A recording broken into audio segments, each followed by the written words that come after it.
everyone, and welcome back to Poets and Quants' Must Reads, a quick, digestible recap of the top business school news, sponsored by Center Court, P&Q's virtual admission events.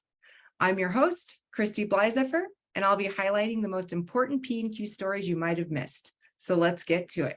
Number 1, Northwestern Kellogg tops P&Q's 2022 Executive MBA ranking.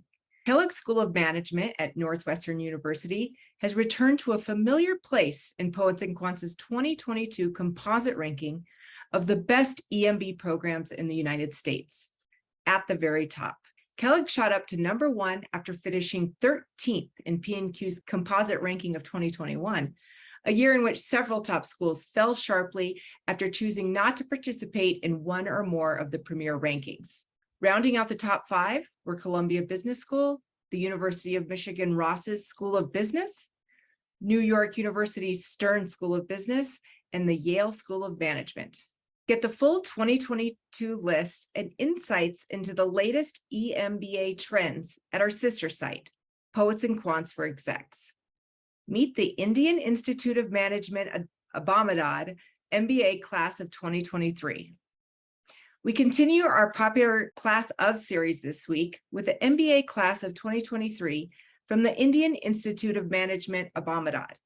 In it, we feature 11 inspiring MBAs from the school, including tech startup founders, business journalists, and a scientific officer for India's Department of Atomic Energy. Read more about these inspiring change makers now on our homepage. Number 3, Stanford Jobs and Wharton's Class Profile. This past week, we got some illuminating data from 2 of the top business schools in the world.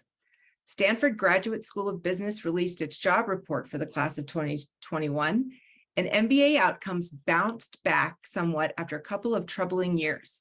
Employment within the first 3 months of graduation reached 91% for last year's grads, while average salary reached an all-time high of more than $200,000.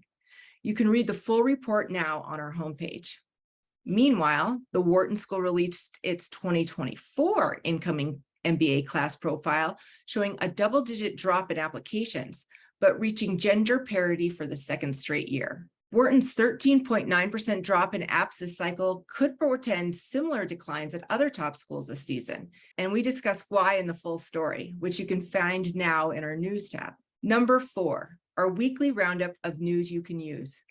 No matter where you are in your B-School journey, we bring you several helpful stories this week. First up, we take a look at what MBA admissions look for in your work experience and reveal what those MBA employment reports actually tell you. Next, the 2022-2023 recruiting carousel is kicking into gear. And after 2 years of COVID driving recruiting online, you'll find a lot more in-person options. To help, we've compiled the upcoming MBA admission events from the top programs into one handy list.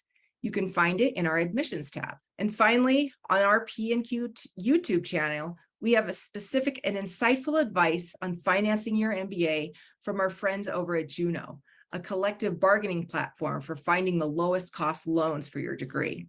You can also read more advice from Juno in our financing tab.